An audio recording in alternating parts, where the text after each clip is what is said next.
Hola hermanos y amigos, nos place invitarles para que puedan escuchar el mensaje de la palabra de Dios que predicaremos en esta ocasión. Esperamos que sea para su bendición, que sea para salvación, que traiga consuelo, que traiga esperanza a sus vidas y que Dios sea glorificado en esta hora, en esta mañana y siempre. Que el Señor les bendiga.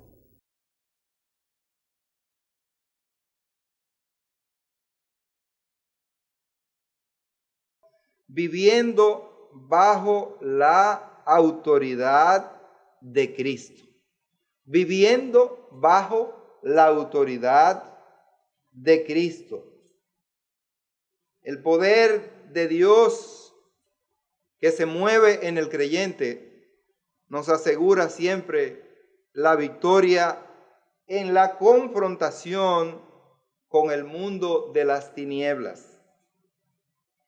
No podemos nosotros olvidar que estas batallas se libran diariamente. Cada día nosotros tenemos que librar nuestras batallas y no cesan. ¿Cómo podemos nosotros librar esas batallas con nuestras propias fuerzas? ¿Cómo lo podremos hacer? Esas batallas, esos enemigos hostiles, son gigantes que se levantan a nuestro paso y procuran, por un lado, robarnos justamente las bendiciones espirituales y materiales que Dios no solamente nos ha prometido, sino que Dios de hecho nos da, pero por el otro lado también llevarnos, sustraernos, robarnos igual la paz, llevarnos a perder la paz y el gozo que nuestro Dios ha puesto y pone en nosotros, porque es lo que Dios espera de cada hijo de Él. Que podamos vivir en paz, que podamos disfrutar del gozo de la paz. La paz que sobrepasa, dice la Biblia, todo entendimiento.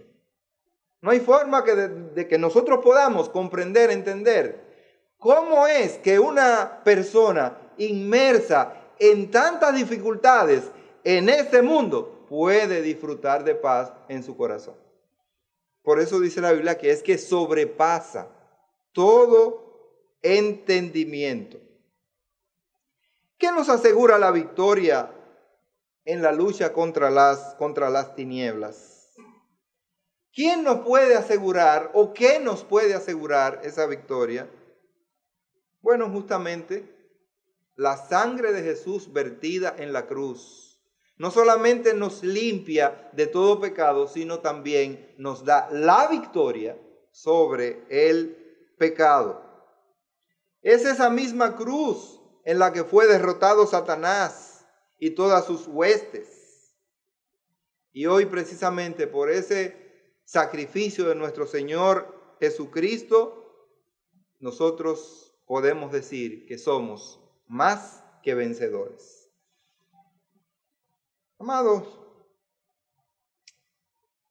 ¿cómo podemos nosotros enfocar nuestro tema a la luz del texto que ya leímos y tenemos por delante en Primero de Samuel, en el primer libro de Samuel, el capítulo 17? Allí nos encontramos desde el versículo 1 hasta el versículo 32, que estos gigantes, o este gigante con el que estaba luchando, peleando David, justamente representa, tipifica el mundo espiritual que procura robarnos las bendiciones y justamente el cumplimiento del plan de Dios para nuestras vidas. Y esos gigantes y ese gigante, eso se remonta a Génesis en el capítulo 6 de Génesis, Versículo 1 dice: aconteció que cuando comenzaron los hombres a multiplicarse sobre la faz de la tierra, y les nacieron hijas, que viendo los hijos de Dios que las hijas de los hombres eran hermosas, tomaron para sí mujeres, escogiendo entre todas. Y dice el versículo 4: había gigantes en la tierra en aquellos días. Y también después que se llegaron los hijos de Dios a las hijas de los hombres, y les engendraron hijos. Esos fueron los valientes que desde la antigüedad fueron varones de renombre. Aquí vemos unos gigantes reales, físicos. Hay muchas explicaciones y hay muchas interpretaciones sobre este tremendo pasaje. Si eran ángeles, si eran verdaderamente hombres, lo importante que se dice aquí es que eran gigantes. Y esa es la palabra. Y cuando se habla de gigantes, estamos hablando de personas aproximadamente de unos 9 pies, aproximadamente 9 pies de estatura, unas 300, 400 y pico de libras de peso. Imagínense usted, es un gigante. A veces nosotros nos asombramos con unos mastodontes que juegan basquetbol, etc. Tuvimos uno en la historia llamado Shaquille O'Neal, un hombre casi ya como de 7 pies, con casi 300 libras de peso. Y cuando este hombre estaba ahí abajo y cogía esa pelota, bueno, no había forma de que alguien lo impidiera. Entonces él se comportaba como un verdadero gigante. Y nosotros vemos una persona con estatura de 6 pies, 4 pulgadas y lo vemos alto. Y cuando vemos otro de 6, 8, 6, 9, 6, 10, 7 pies, y como hay algunos 7 pies 2 pulgadas, 7 pies 3 pulgadas, entonces son verdaderamente torres. Y si a esto usted le agrega 300 libras de peso, entonces, ¿cómo puede usted con esta mole? Justamente, estos eran gigantes entre 8, 9 pies de estatura. ¿Qué hacer con este gigante? ¿Qué hacer con este Goliat? Por demás, una espada que sobrepasaba por mucho el peso de este muchacho. Y así vemos nosotros nuestros gigantes, los enemigos nuestros que día tras día tenemos que luchar contra ellos. Y a veces nos asustamos cuando nos vamos a enfrentar a estas dificultades. Puede ser un problema de salud, que no veamos cómo resolverlo. A veces es un problema económico, que para nosotros realmente se erige como un gigante. ¿Cómo vamos a pagar esta deuda? ¿Cómo vamos a pagar este compromiso que tenemos? Pero a veces no son de esa naturaleza. Puede ser la preocupación por un esposo mal educado, por un esposo rabioso, temerario, o una esposa intranquila, una esposa le gusta el pleito y no deja paz. O puede ser un hijo que nos ha robado la paz. Puede ser un familiar, puede ser un hermano o una hermana de sangre que nos ha robado la paz. Y sus problemas se convierten, a veces lo vemos como como gigante. ¿Cómo podemos nosotros luchar y vencer contra esos gigantes? Los filisteos habían tomado una buena parte del territorio del pueblo de Dios, del pueblo israelita. Nos dice el versículo 1, los filisteos juntaron sus ejércitos para la guerra y se congregaron en Soco, que es de Judá, y acamparon entre Soco y Azeca en Efes Damín. Así que ellos ya habían tomado una buena parte del pueblo de Israel. El pueblo de Israel se sentía verdaderamente cada vez más hostigado, más oprimido. Y cuando alguien comienza a invadir tu territorio, entonces algo hay que hacer. Alguien comienza y le toma un pedacito de tierra y después toma otro pedacito de tierra y sigue allá. Algo usted tiene que hacer, porque al final va a perder toda la tierra y posiblemente va a perder la vida. El pueblo de Israel estaba procurando recobrar precisamente ese territorio que habían perdido. Dice el versículo 2, también Saúl y los hombres de Israel se juntaron y acamparon en el valle de Ela y se pusieron en orden de batalla contra los filisteos. Y los filisteos estaban sobre un monte a un lado e Israel estaba sobre otro monte al otro lado y el valle entre ellos. Es que cada quien, uno por invadir y seguir invadiendo y tomando terreno y tomando territorio, el otro por defender justamente su territorio. Goliat, al igual que Satanás y sus demonios, procuraban intimidar al pueblo de Dios.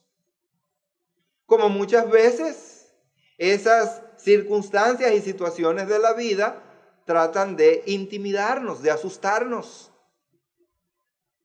El versículo 4, salió entonces del campamento de los filisteos un paladín, el cual se llamaba Goliat de Gat, y tenía de altura 6 codos y 1 palmo, y traía un casco de bronce en su cabeza, y llevaba una cota de malla, y era el peso de la cota 5,000 siclos de bronce, y sobre sus piernas traía grebas de bronce, y jabalina de bronce entre sus hombros.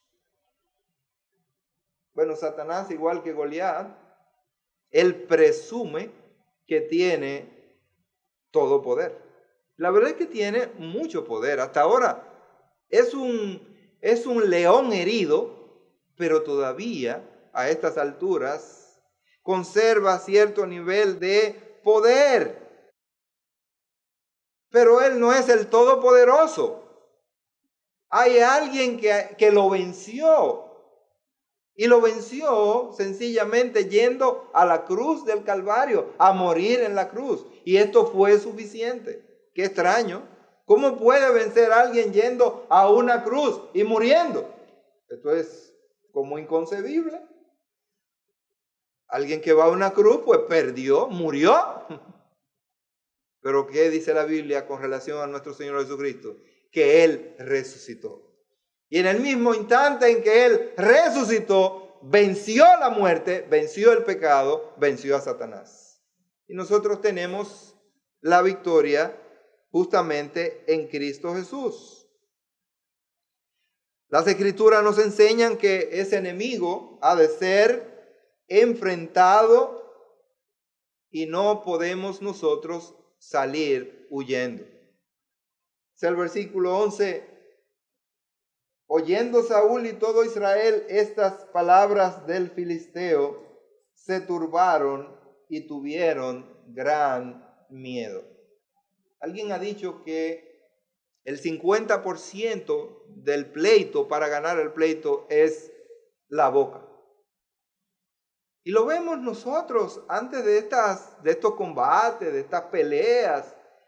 Y lo vemos inclusive en algunos deportes, cuando comienzan a decir, ahora, no, nosotros le ganamos en ellos no tienen posibilidad alguna, y el otro dice otra cosa. Así que hay como un pre-show y los boxeadores lo ponen de frente y ellos comienzan el uno al otro a decirse cosas en la cara y a mirarse a los ojos. Y la gente cree que todo esto es de verdad. Y dice, no, ¿tú lo viste cómo lo miró? ¿Tú lo viste la cara ese hombre? Mira, y hacen así. Y se ponen fuertes y presumen. Y el otro, y se dicen cosas después por la prensa. Y eso crea toda una expectativa para ver qué va a suceder. Justamente, Satanás trata de intimidar. Lo primero que hace es intimidar. Él comienza por ahí. Y sus agentes cada vez nos intimidan y nos hace ver esos montes, esos montes altos que son intransitables. Nos hace ver la vida muy difícil. Pero qué fácil es la vida en Cristo Jesús. Cuando nosotros venimos a Cristo y tenemos una perspectiva de la vida totalmente diferente. Fuera de Cristo, nosotros vemos montes altos, obstáculos grandes, pero cuando nosotros vemos las cosas desde la perspectiva de Cristo, entonces la vida la vemos muy fácil. ¿Por qué la vemos fácil? Porque Él nos ha dicho, llevad mi yugo. Ese yugo será fácil porque Él va del otro lado con nosotros. Ahora, cuando no tenemos esa ayuda, la vida se torna sumamente difícil, se torna sumamente complicada, invivible muchas veces. Yo conozco personas que me dicen, yo estoy hastiado, yo no encuentro ya qué más hacer. Yo no vivo, yo desvivo. En una ocasión alguien cumplió años y le estaban deseando felicidades. Y qué difícil cuando este hombre dijo, no me desee eso, deséeme que el diablo me lleve. Y para mí fue algo impactante. Era tal su calvario de vida, que él no quería ya más que el demonio tomara posesión de él, que ya de hecho la tenía, y se lo llevara. Un hombre con muchos problemas de salud, con un hijo con muchas discapacidades, con un hogar totalmente destruido, sin deseo de vivir. ¿Cuántos gigantes levanta el enemigo contra nosotros? 3 metros de altura para este gigante. 3 metros de altura. Un guerrero acostumbrado a la guerra. Un hombre sanguinario. Como creyentes, nosotros estamos llamados a recobrar ese terreno que nos ha tratado y muchas veces nos ha robado Satanás. No solamente la salud de nuestro cuerpo, pero también la salud de nuestra mente y a veces la salud de las personas que amamos, que nos rodean.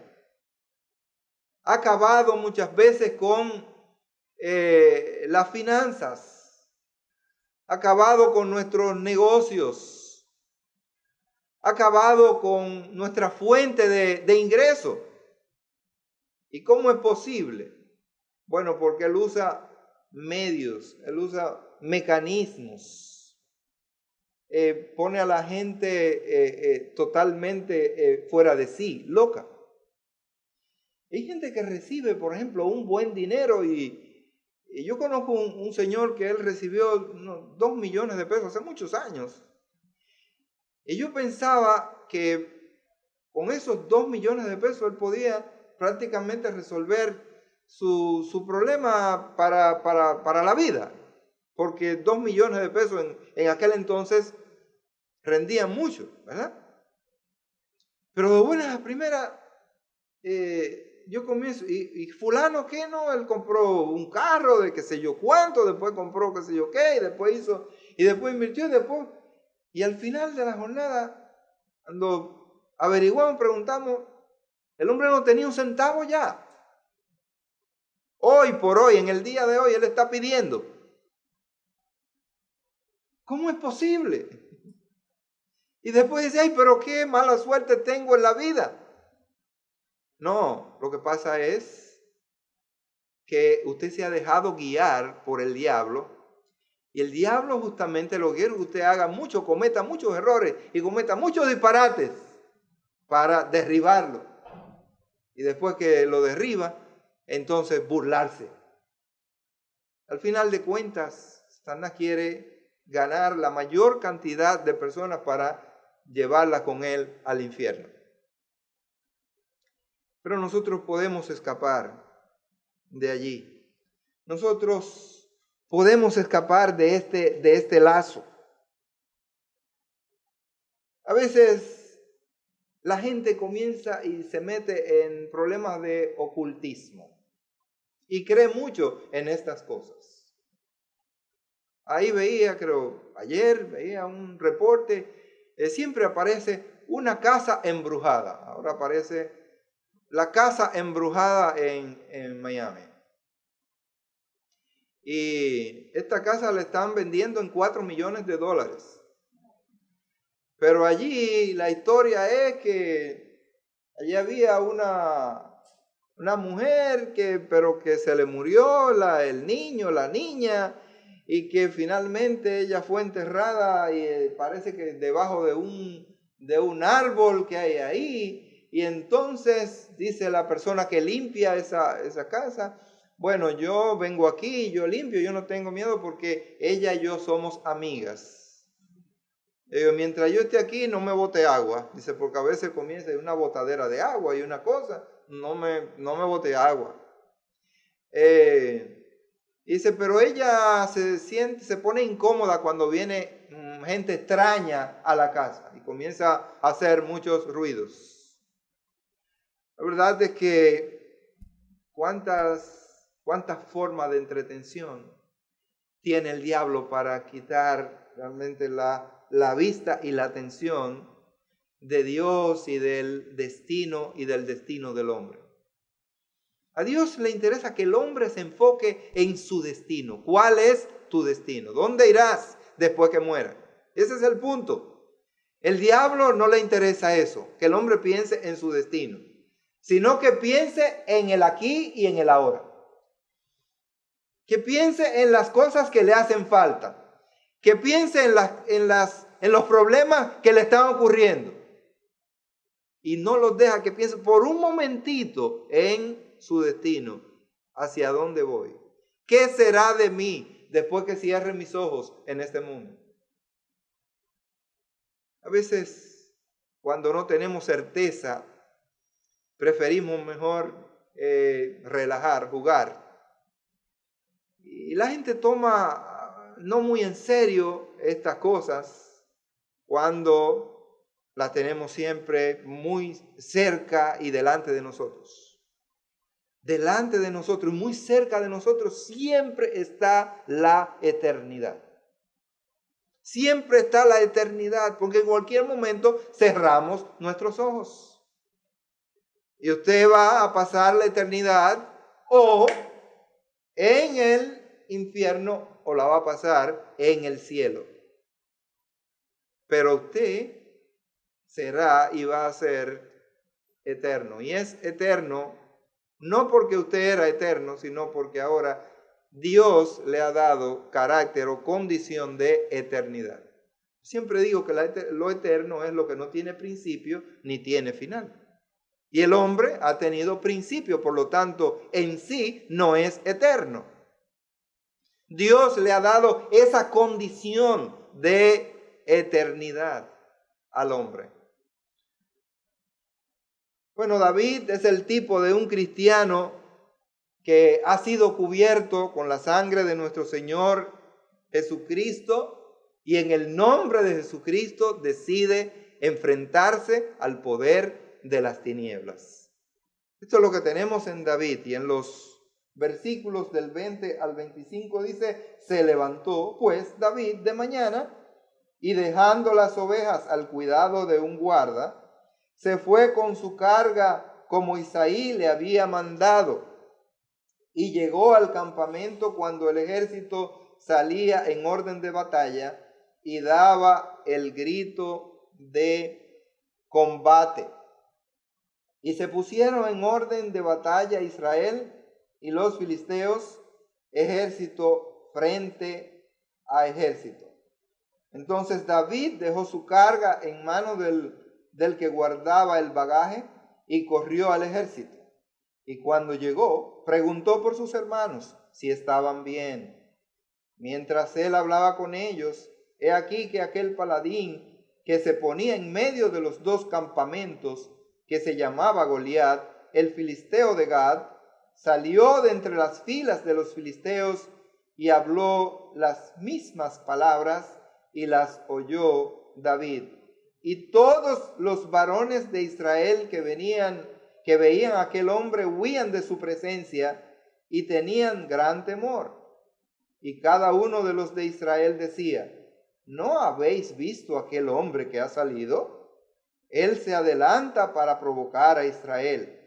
Al que le venciere, el rey le enriquecerá con grandes riquezas y le dará su hija, y eximirá de tributos a la casa de su padre en Israel. Interesantes recompensas, ¿verdad? La fe de David no estuvo cifrada en sus propias fuerzas. Esto es interesante. Y para nosotros poder vencer en esta lucha del día a día, esas fuerzas no pueden estar cifradas, fundamentadas en nosotros mismos, sino justamente en Dios.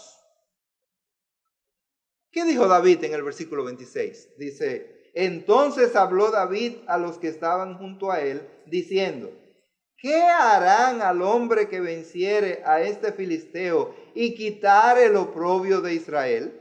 Porque ¿quién es este filisteo incircunciso para que provoque a los escuadrones del Dios viviente?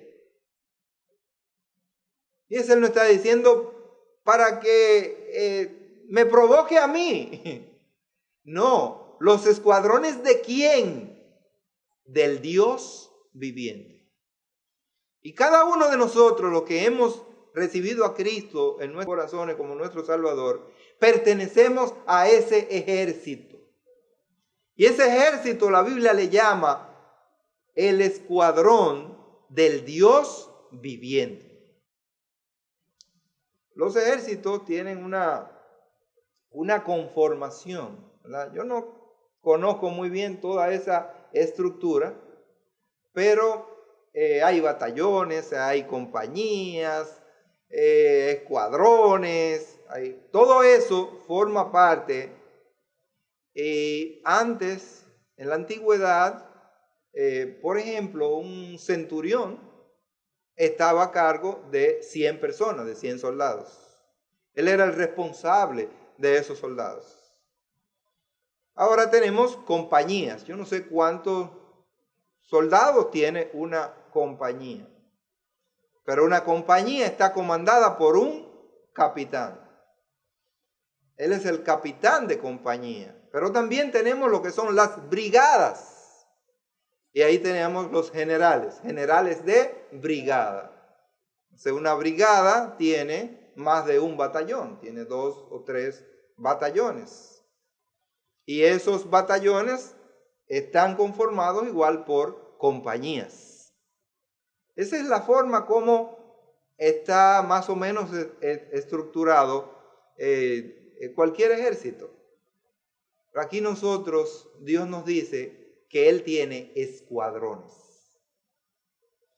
Y nosotros pertenecemos y formamos parte de esos escuadrones. Y esos escuadrones, quien lo dirige, quien lo comanda, no es simplemente un general de brigada. Ese escuadrón o esos escuadrones lo comanda, dice la Biblia, Jehová de los ejércitos. Así que usted y yo tenemos suficiente poder. Tenemos mucho poder porque nosotros servimos al ejército más poderoso que existe, no sobre la tierra, sino en el mundo y por siempre. Tenemos las historias de los grandes ejércitos. Aquel famoso ejército alemán comandado por Hitler. Todo el mundo le tenía miedo. El ejército chino. Ahora, por ejemplo, el ejército norcoreano. Tienen millones de integrantes. Pero tenemos a uno de los mejores ejércitos en este mundo, y es el ejército norteamericano. Con menos cantidad de soldados, pero con mayor cantidad de tecnología, de aparatos, de aviones de guerra, bombarderos, misiles de todo tipo. Y entonces el problema es que el pleito es desde arriba. Ayer veía un documental de un bombardero del U-2, quien se encampanaba a más o menos 23 kilómetros arriba. Y desde allá entonces podía escuchar las conversaciones que se estaban dando en la tierra. Y podía retransmitir y tomar imágenes. Increíble el poderío, ¿verdad?, militar. Pero nosotros tenemos al mejor ejército del mundo, que es el ejército celestial. Y nosotros no tenemos misiles, nosotros no tenemos bombarderos, nosotros tenemos la palabra de Dios, nosotros tenemos el poder del Espíritu Santo que nos guía, que nos lleva y que nos ayuda en cada circunstancia. Y tenemos con nosotros también a todo ese séquito celestial, a las legiones de ángeles al servicio de Dios, como dijo el Señor Jesucristo en una ocasión: Pedro, guarda tu espada. Si yo quisiera en este momento, yo hablara con mi Padre y Él mandaría legiones de ángeles. Pero ¿qué iba a suceder? Que usted ni yo fuéramos salvos, si Dios impedía que Él fuera a morir a la cruz del Calvario. Así que Él, como dice la Biblia, fue por su propia voluntad. Él ofrendó, Él entregó su propia vida. Hermanos, David asumió el reto de enfrentar a Goliat como el creyente debe asumir el reto de enfrentar a sus gigantes. Dice el versículo 31, fueron oídas las palabras que David había dicho y las refirieron delante de Saúl, y él lo hizo venir. Y dijo David a Saúl: no desmaye el corazón de ninguno a causa de él. Tu siervo irá y peleará contra este filisteo. Así responde un hijo de Dios. Esa es la diferencia entre un hijo que está convencido que le sirve a Dios y alguien que está inseguro, que está todavía confiando en sus propias fuerzas y no sabe que Él es más que vencedor en Cristo Jesús. Sí responde. Así que, ¿cómo responde un creyente en Cristo Jesús confiado en su Dios, confiado en que Dios está con él, confiado en que él descansa en la fortaleza y en el poder de Dios? Él siempre va a responder animando a los que les rodean.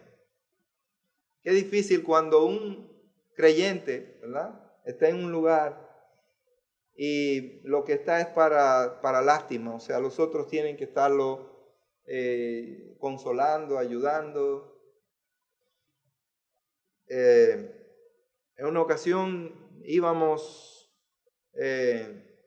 volando desde Pittsburgh, íbamos para Atlanta, Georgia.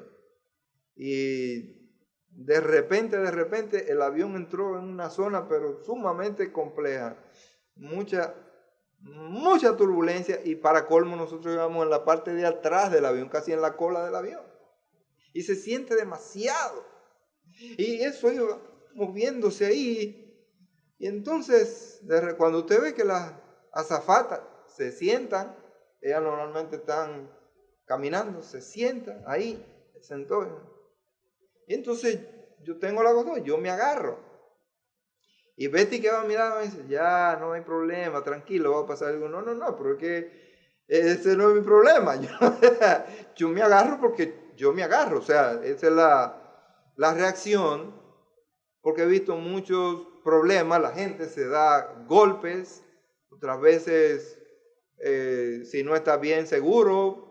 Vimos un caso de una señora que rompió el vidrio y casi se va, escapa por ahí y es succionada. Entonces, yo me agarro. Oye, pero ¿qué sería? No es por machismo, pero que sea la mujer y tal vez otro mirándolo espectáculo, mira, es la mujer que está ahí porque él está asustado. ¡Wow! O como un hombre que conocí, que le tenía miedo a la cucaracha. Y cuando iba a la cucaracha, y se subió encima de la cama, mate su cucaracha, muerte, yo de aquí no me bajo. O un profesor que se subió encima del escritorio y los estudiantes detrás mataron una cucaracha porque él no tenía miedo a la cucaracha. Óigame, qué difícil eso, ¿verdad? Y así encontramos nosotros, entonces, creyentes en Cristo Jesús, temerosos, huidizos, asustados, preocupados a tal suerte que son los incrédulos que tienen que venir. No, pero todo va a salir bien, confía en tu Dios. En tu Dios, no en nuestro Dios, en tu Dios. Confía, mira, tú sabes. Ay, sí, y llorando. Wow. Eso lo mejor que usted puede hacer es cerrar la puerta de su habitación, ponerse de rodillas y comenzar a pedirle fortaleza, dirección, sabiduría, consuelo a su Padre Celestial. Así que estaba Saúl, el rey de Israel, oiga, el rey de Israel estaba temeroso, temblando al ver este gigante diciendo cosas y profiriendo palabras. Y viene este muchacho, este niño, que ellos estaban menospreciando. Dice, no se preocupe que no desmaye el corazón de ninguno a causa de él. Por no decir, no desmaye tu corazón, Saúl. Tu siervo irá. Mira este niño. Yo no tengo espada, yo no tengo nada. Mira, ni siquiera el traje me lo pude poner porque me pesa demasiado. Este niño va a ir y va a enfrentar, va a pelear contra este incircunciso. Y ahí Saúl dijo, bueno, que el Señor te proteja. Sí, a veces somos y parecemos eso, niños. Es más, dice que el que no se haga como un niño en Cristo no puede entrar al reino de los cielos. Sí, somos niños, pero estos niños estamos investidos y respaldados por una autoridad, por un poder superior que está con nosotros. No es en nuestras fuerzas, sino en la autoridad de Cristo como nosotros libramos las batallas. Versículo 33, dijo Saúl a David: no podrás tú ir contra aquel filisteo para pelear con él, porque tú eres muchacho, y él un hombre de guerra desde su juventud. David respondió a Saúl: tu siervo era pastor de las ovejas de su padre, y cuando venía un león o un oso y tomaba algún cordero de la manada, salía yo tras él y lo hería y lo libraba de su boca. Y si se levantaba contra mí, yo le echaba mano de la quijada y lo hería y lo mataba. Fuese león, fuese oso, tu siervo lo mataba. Y este filisteo incircunciso será como uno de ellos, porque ha provocado al ejército del Dios viviente. Añadió David: Jehová, que me ha librado de las garras del león y de las garras del oso, él también me librará de la mano de este filisteo. Y dijo Saúl a David: ve, y Jehová esté contigo. Y Saúl vistió a David con sus ropas y puso sobre su cabeza un casco de bronce y le armó de coraza. Y ciñó David su espada sobre sus vestidos y probó a andar, porque nunca había hecho la prueba. Y dijo David a Saúl: yo no puedo andar con esto porque nunca lo practiqué. Y David echó de sí aquellas cosas. Interesante cuando uno puede sujetarse al poder de Dios. Cuando uno se somete al poder de Dios, justamente entonces nuestras fuerzas y el poder y la autoridad que recibimos son automáticos. Cuando uno va al aeropuerto y mira por la ventanilla, a mí me gusta eso, y ve ese enorme aparato y se pregunta: ¿y cómo es que eso puede volar? 700,000 toneladas de peso, a veces 500 personas, esos jumbos grandes, 1,000 maletas, etcétera. ¡Wow! Cuando nosotros nos sentamos, abrochamos nuestros cinturones, esto despega y vuela como una pluma. ¿Cómo es que vuela? Dios creó leyes. Y una de esas leyes el hombre descubrió fue justamente la ley de la gravedad. Una ley creada por Dios. El hombre simplemente la descubrió, no la inventó. Y todas las leyes que Dios creó, el hombre jamás la puede cambiar. La clave entonces para nosotros poder vivir la vida victoriosamente es entender el funcionamiento de esas leyes. ¿Cómo funcionan realmente esas leyes del Creador? Todo nuestro cuerpo funciona en base a leyes. El mar, la tierra, el universo, todo hay una ley que lo gobierna, establecida por Dios. Ahí está el océano, ahí está ese mar. Desde que tengo uso de razón, ahí está ese mar. Y por más que quiera, a veces se embravece y se pone furioso y penetra y llega y lanza piedras y hasta la avenida llega. Pero no puede más. ¿Qué hace? Vuelve y se retira.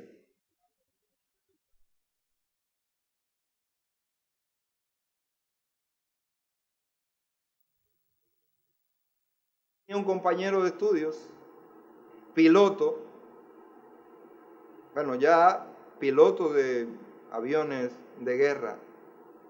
Y entonces él me explicó más o menos cómo esto podía hacer. Dice, nosotros los pilotos no volamos el avión. Nosotros simplemente lo que hacemos es controlar el avión. Controlar para que se cumplan dos leyes. Hay dos leyes que van a funcionar para que ese avión pueda exactamente volar. Cuando el avión arranca y comienza a correr, la fuerza de gravitación, la gravedad, lo ala hacia abajo, ¿verdad? Lo ala hacia abajo.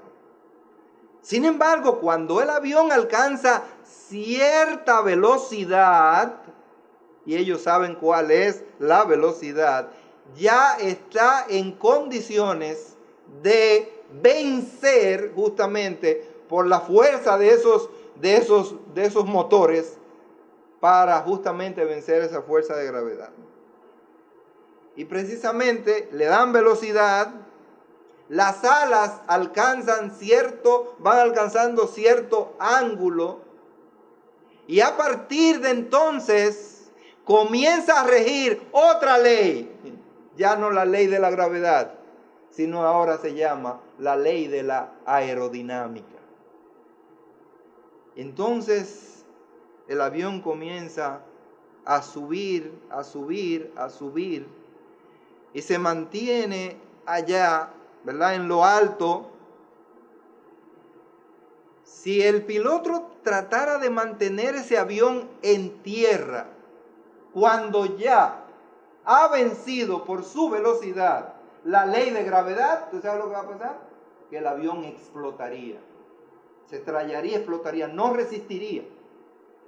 Tiene que darle paso, entonces, para que sea, ¿verdad?, la fuerza de los vientos que lo siga guiando en función de lo que es siempre la velocidad. Si la velocidad disminuye, entonces lo que esté flotando, volando, se tiende a bajar.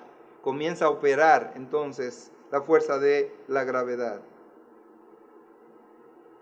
Como David, nosotros los creyentes en Cristo debemos saber que estamos controlados por esa fuerza poderosa, que no es la ley de la aerodinámica, pero que tampoco es simplemente la ley de la gravedad, porque hay uno que venció la ley de la gravedad. Y él sencillamente, cuando llegó el momento, dijo, me voy y los dejo, ¿verdad? Y subió, levantó, dice, sus manos al cielo. Él no tuvo que encender los motores, ponerlo en la turbina, a toda capacidad, un sonido terrible y algo para poder despegar. Simplemente, ¿qué hizo? Levantó sus manos al cielo. Y dice que así, con sus manos al cielo, se lo llevó y se fue. Venció la ley de la gravedad porque Él es el autor de esa ley. Y nosotros creemos en este Dios todopoderoso que nos impulsa, que nos mueve. Las Escrituras enseñan que los cristianos ya hemos vencido por la sangre del Cordero. Esa sangre que Él ya derramó, y es lo que nos señala al final el libro de Apocalipsis en el capítulo 12, el versículo 11. Dice la Escritura, capítulo 12, el versículo 11, dice, y ellos le han vencido por medio de la sangre del Cordero y de la palabra del testimonio de ellos, y menospreciaron sus vidas hasta la muerte. Nosotros hemos vencido precisamente por medio de la sangre de Jesucristo. Y por eso la muerte no tiene potestad ni autoridad sobre nosotros. La muerte sencillamente es un medio, una vía para trasladarnos y transportarnos a la eternidad con Cristo. Esa guadaña ya no hace el daño que antes nos hacía. Sencillamente ahora nos pone y nos lleva a la presencia del Señor. Eso es lo que ocurre con un creyente en Cristo Jesús. Finalmente, 5 fundamentos para vencer el mundo de las tinieblas. El primero es, David tenía claro, como debemos también nosotros tenerlo, que los gigantes nunca son tan grandes como parecen ser a primera vista. Esos gigantes que ven nuestros ojos físicos nunca son tan grandes como cuando nosotros nos quitamos estos lentes y lo comenzamos a mirar con los lentes de Jesucristo. Nosotros vemos las cosas a través de Jesucristo, las vemos sencillamente pequeñas, porque Él es el Todopoderoso, porque Él es nuestro vencedor. David, como el rey, que el creyente de hoy, se afirmó 4 fundamentos de victoria. Primero, enfrentó al gigante en el nombre del Dios Todopoderoso. Pero David también, ¿qué hizo? Declaró fe para derrotar a ese gigante. Él anunció, él proclamó, él declaró esa fe antes. Yo voy a ti en el nombre de Jehová de los ejércitos. Tú vienes a mí, sí, yo sé que tú vienes con toda tu fuerza, tu poder, con espada y jabalina, pero yo voy a ti y también, y te venceré. Y te venceré. ¿Qué tenemos por delante? Que tenemos que vencer. Usted es un vencedor. Solamente debe depositar su fuerza en Cristo Jesús. Somos más que vencedores. Como David, los creyentes tenemos una honda con 5 piedras para enfrentar a los gigantes. ¿Cuáles son esas 5 piedras? Una piedra, nuestra fe poderosa en Dios. Justamente, la segunda piedra, la sangre de nuestro Señor Jesucristo derramada en la cruz para limpiarnos de todo pecado y de toda maldad. Tercera piedra, el nombre del Señor. Si usted va en el nombre de Jesús, si todo lo que usted hace es en el nombre de Jesús verdaderamente, entonces está llamado a ser un vencedor. Cuarta piedra, la victoria ganada en la cruz sobre las tinieblas también nos alcanza a nosotros si somos vencedores por medio de aquel. Y esa plena confianza en Dios, esa plena certidumbre de fe, como dice las Escrituras. Pero hay algunos principios olvidados. La posición más poderosa en la tierra es la que está bajo autoridad. No es la que está en autoridad o sobre autoridad, sino la que está bajo autoridad. Y la autoridad es el lugar más seguro donde puede estar todo lo creado. Si el hombre vive sin autoridad o quiere estar sobre la autoridad, es un fracasado. Descubrir su autoridad es la llave de la verdadera libertad.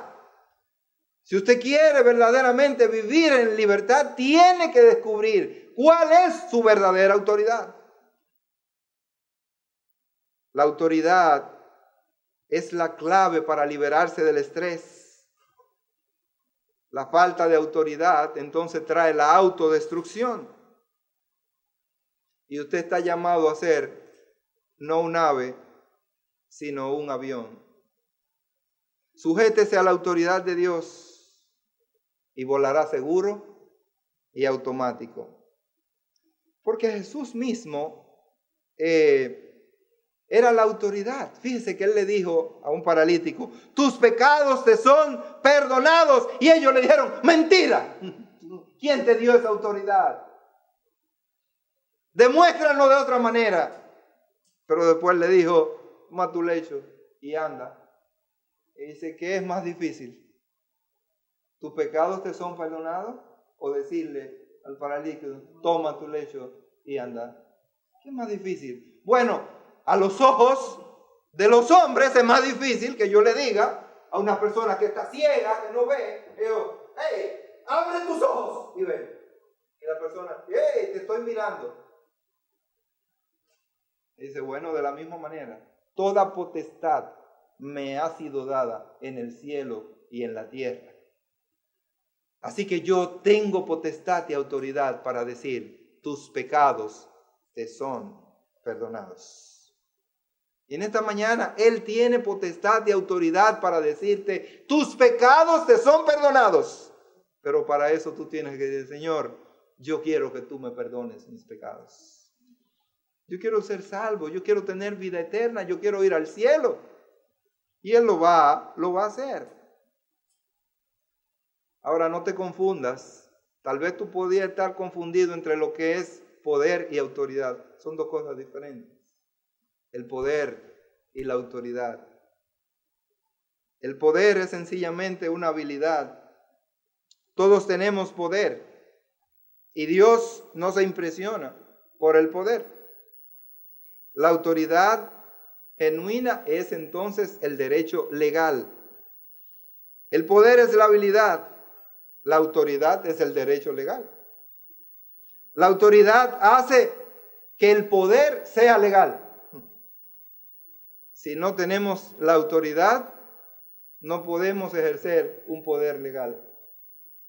Usted quisiera llevar a alguien preso, pero usted tiene que estar investido de la autoridad para hacerlo, aunque tenga la fortaleza física de amarrarlo y llevárselo preso. La autoridad es más importante que el poder, porque el poder sin autoridad es ilegítimo. El poder es energía, el poder es fuerza, algo que te capacita, pero la autoridad es el derecho.